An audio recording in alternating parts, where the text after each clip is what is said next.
জাহিদ 10% কমিশনে একটি বই ক্রয় করে দোকানিকে 180 টাকা দিল। বইটির প্রকৃত মূল্য কত টাকা হবে? 10% কমিশনে, অর্থাৎ বইটির বর্তমান মূল্য হবে 100-10 সমান 90 টাকা। এখন বইটির বর্তমান মূল্য 90 টাকা হলে প্রকৃত মূল্য 100 টাকা। বর্তমান মূল্য 1 টাকা হলে প্রকৃত মূল্য 100/90 টাকা এবং ওই বইটির বর্তমান মূল্য 180 টাকা হলে বইটির প্রকৃত মূল্য হবে 100×180/90 টাকা। এখান থেকে আমরা পাবো 200 টাকা। সুতরাং জাহিদের ক্রয়কৃত বইটির প্রকৃত মূল্য হবে 200 টাকা। একটি চালের গুদামে 400 কেজি চাল মজুদ আছে। মালিক 20 টাকা কেজি দরে 80% চাল বিক্রয় করেন। তার মোট বিক্রয় মূল্য কত টাকা হবে? 400 কেজি মজুদ চালের 80% সমান হবে 400×80/100। এখান থেকে আমরা পাবো 320 কেজি। এখন আমাদের দেওয়া আছে 1 কেজি চালের বিক্রয় মূল্য 20 টাকা। সুতরাং 320 কেজি চালের বিক্রয় মূল্য হবে 320×20। এখান থেকে আমরা পাবো 6400 টাকা। সুতরাং চালের মোট বিক্রয় মূল্য হবে 6400 টাকা। এখানে আমাদের 3টি ভগ্নাংশ দেওয়া আছে। এই ভগ্নাংশের গসাগু আমাদেরকে বের করতে হবে। আমরা জানি ভগ্নাংশের গসাগু বের করার সূত্র হলো আমাদের উপরে অর্থাৎ লবে যে সংখ্যাগুলো থাকবে সেই সংখ্যাগুলোর গসাগু করব এবং নিচে অর্থাৎ হরে যে সংখ্যাগুলো থাকবে সেই সংখ্যাগুলোর লসাগু করব। আমাদের উপরে আছে 2, 3 এবং 6। 2, 3 এবং 6 এর গসাগু হলো 1 এবং হরে 5, 5, 15 এর লসাগু হবে 15। সুতরাং ভগ্নাংশের গসাগু হবে 1/15। অপশানে ক হলো সঠিক উত্তর। দুইটি ক্রমিক সংখ্যার বর্গের অন্তর 37। সংখ্যা দুইটি কি কি? ক্রমিক সংখ্যার বর্গের অন্তর দেওয়া থাকলে সেক্ষেত্রে আমাদের বড় সংখ্যাটি বের করার সূত্র হলো বর্গের অন্তর যোগ 1/2। আমাদের বর্গের অন্তর দেওয়া আছে 37। 37-এর সাথে 1 যোগ করলে আমরা পাবো 38। 38কে 2 দিয়ে ভাগ দিলে আমরা বড় সংখ্যাটি পাবো 19 এবং ছোট সংখ্যাটি বের করার সূত্র হলো বর্গের অন্তর বিয়োগ 1/2। বর্গের অন্তর 37 থেকে 1 বিয়োগ দিলে আমরা পাবো 36। 36কে 2 দিয়ে ভাগ দিলে 18। সুতরাং একটি সংখ্যা 18 এবং অন্যটি হলো 19। অপশনে গ হলো সঠিক উত্তর। পরপর 3টি সংখ্যার গুণফল 120 হলে তাদের যোগফল কত হবে? প্রথমে আমরা 120 এর উৎপাদকগুলো বের করব। 2 দিয়ে ভাগ দিলে 60, 60কে 2 দিয়ে ভাগ দিলে 30, 30কে 2 দিয়ে ভাগ দিলে 15, 15কে যদি 3 দিয়ে ভাগ দিই তাহলে আমরা পাবো 5। আর কোনো সংখ্যা দ্বারা ভাগ করা যায় না। তাহলে 120 এর উৎপাদক আমরা পেলাম 2 গুণ 2 গুণ 2 গুণ 3 গুণ 5। এখন প্রথম 2টি 2 আমরা গুণ করব, 2 2 4, 2 সাথে 3 গুণ করলে 6 গুণ 5। এখন এই 3টি সংখ্যাকে যদি আমরা সাজিয়ে লিখি 4 5 6 অর্থাৎ 3টি সংখ্যা হলো ক্রমিক স্বাভাবিক সংখ্যা।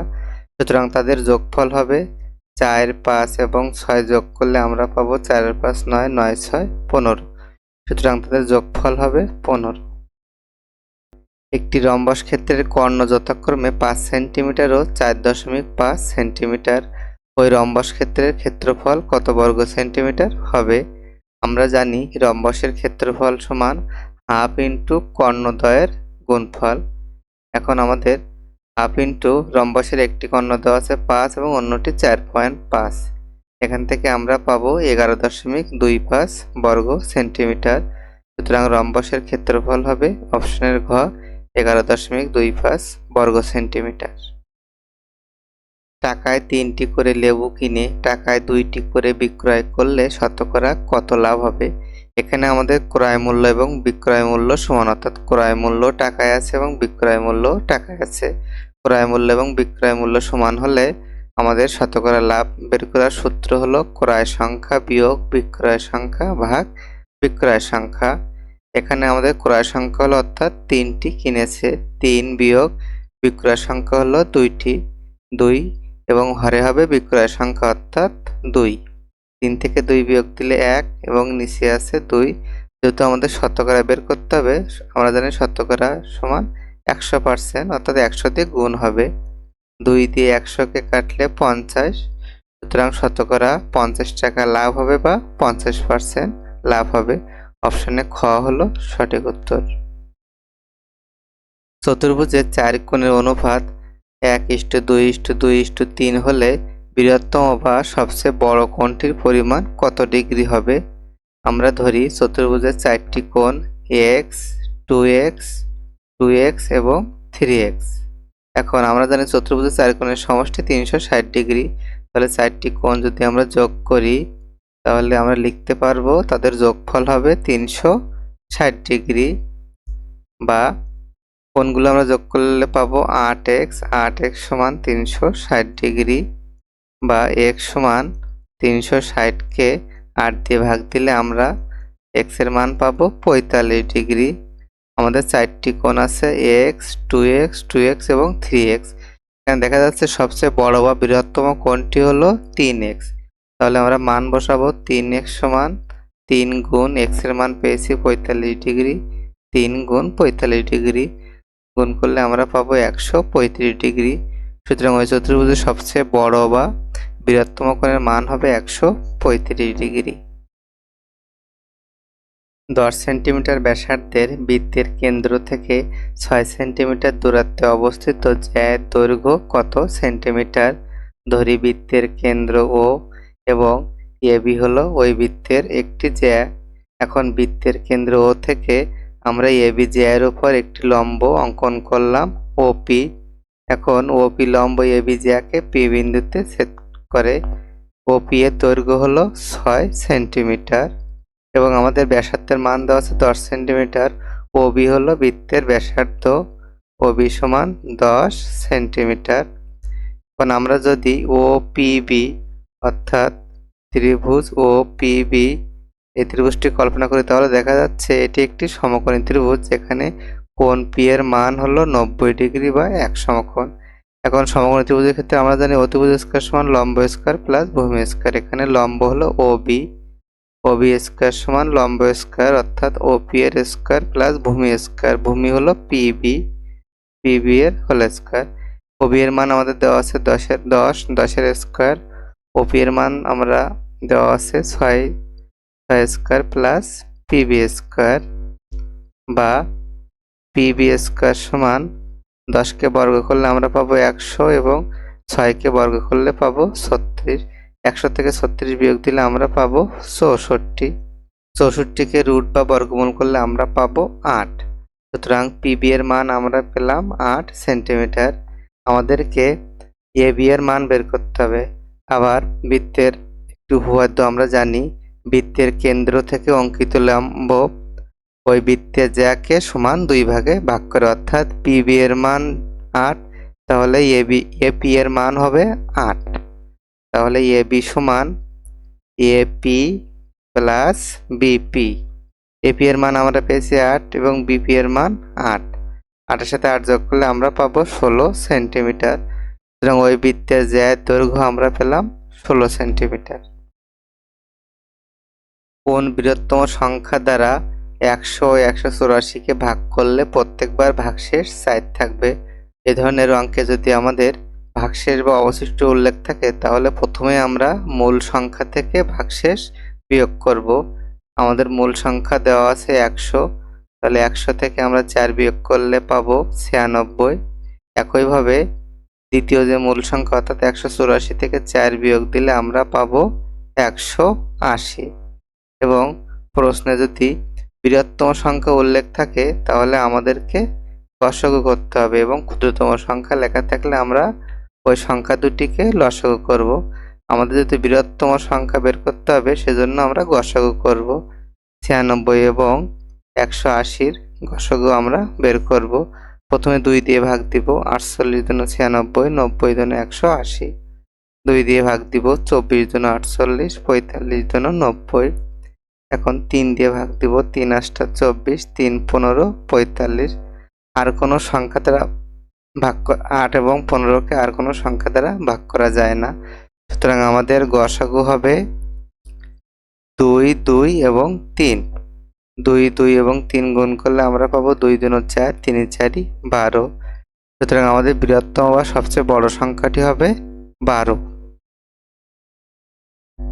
দুটি সংখ্যার গুণফল 54, সংখ্যা দুইটির গসাগু 3, সংখ্যা দুইটির লসাগু কত হবে?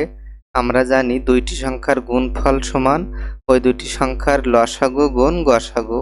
আমাদের গুণফল দেওয়া আছে 54, লসাগুর মান বের করতে হবে এবং গসাগুর মান দেওয়া আছে 3।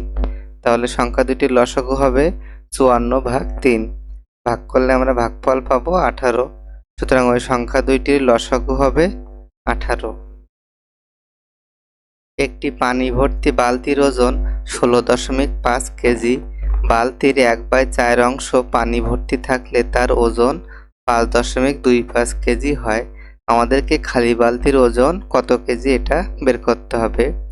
তাহলে প্রথম শর্ত মতো আমরা লিখতে পারি বালতি প্লাস সম্পূর্ণ পানি সমান 16.5 কেজি, এবং দ্বিতীয় শর্ত মতে বালতি প্লাস, যেহেতু বালতির 1/4 অংশ পানি, সুতরাং পানি ভাগ 4 সমান 5.25 কেজি। এখন আমরা বিয়োগ করব।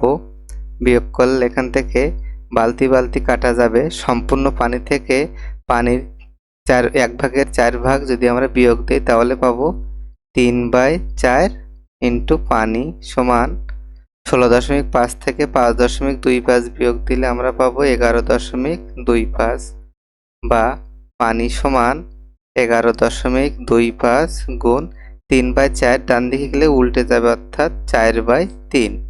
এখান থেকে আমরা পাবো 15 কেজি। সুতরাং পানির ওজন আমরা পেলাম 15 কেজি। আমাদেরকে খালি বালতির ওজন বের করতে হবে। এখন পানির মান আমরা অর্থাৎ 15 কেজি আমরা 1 নম্বর সমীকরণে বসাবো। তাহলে বালতি প্লাস সম্পূর্ণ পানি আমরা পেয়েছি 15 কেজি, 15 সমান 16.5, বা বালতি সমান 16.5 থেকে 15 বিয়োগ দিলে আমরা পাবো 1.5 কেজি। সুতরাং খালি বালতির ওজন 1.5 কেজি। অপশনে খ হলো সঠিক উত্তর। সার্বিক সেট ইউ এর মান দেওয়া আছে 1 2 3 4 5, এ সেটের মান দেওয়া আছে 1 2 4, বি সেটের মান দেওয়া আছে 1 3 5 হলে আমাদেরকে এ প্রেন ইউনিয়ন বি প্রেনের মান বের করতে হবে। প্রথমে আমরা এ প্রেনের মান বের করব। এ প্রেন সমান ইউ সেট বিয়োগ এ সেট। ইউ সেটের মান দেওয়া আছে 1 2 3 4 5, বাদ এ সেটের মান দেওয়া আছে 1 2 4। এখানে ইউ বাদ এ এর অর্থ হলো আমরা ইউ সেট থেকে এ সেটের মানগুলো বাদ দিলে বাকি যে মানগুলো থাকবে। এখানে এ সেটের মান আছে 1 2 এবং 4। এখন ইউ সেট থেকে আমরা 1 2 এবং 4 বাদ দিব। তাহলে 1 2 4 বাদ দিলে আমাদের থাকে 3 এবং 5। তাহলে এ প্রেনের মান আমরা পেলাম 3 এবং 5। এখন বি প্রেনের মান আমরা বের করব। বি প্রেন সমান যথারীতি ইউ বাদ বি। ইউ সেটের মান দেওয়া আছে 1 2 3 4 5, এবং বি সেটের মান দেওয়া আছে 1 3 5। এখন আমরা ইউ সেট থেকে বি সেটের মান বাদ দিব। বি সেটে আছে 1 3 এবং 5। 1 3 এবং 5 বাদ দিলে আমাদের বাদবাকি সংখ্যা থাকবে 2 এবং 4, অর্থাৎ বি প্রেনের মান আমরা পেলাম 2 4। এখন আমরা এ প্রেন ইউনিয়ন বি প্রেনের মান বের করব। এ প্রেন ইউনিয়ন বি প্রেন। এ প্রেনের মান আমরা পেয়েছি 3 5 3 5, ইউনিয়ন বি প্রেনের মান পেয়েছি 2 4 2 4। এখন ইউনিয়ন মানে হলো আমরা কমন এবং আনকমন অর্থাৎ দুই ধরনের সংখ্যাই নিব। তাহলে 3 5 এবং বি প্রেন থেকে 2 4। সংখ্যাগুলোকে যদি আমরা সাজিয়ে লিখি তাহলে 2 3 4 5। সুতরাং এ প্রেন ইউনিয়ন বি প্রেনের মান আমরা পেলাম 2 3 4 5। পরীক্ষায় আসা সর্বশেষ অঙ্কটি বলছে √3 ইন্টু √5 হোল টু দি পাওয়ার 4 এর মান কত হবে। এখন আমরা জানি যদি গুণ আকারে থাকে তাহলে দুইটি রুট থেকে একটি রুট নিবে এবং তাদের সংখ্যাগুলো গুণ হবে, অর্থাৎ 3 গুণ 5 হোল টু দি পাওয়ার 4। 3 এর সাথে 5 গুণ করলে 15, রুট ডান দিকে গেলে হাফ হয়ে যাবে। এখন পাওয়ারে পাওয়ারে গুণ হয়, 2 দিয়ে 4 কে কাটলে 2, তাহলে এখান থেকে আমাদের থাকবে 15 এর স্কয়ার। 15 কে বর্গ করলে আমরা পাবো 225। অপশনে গ হলো সঠিক উত্তর। ধন্যবাদ সবাইকে।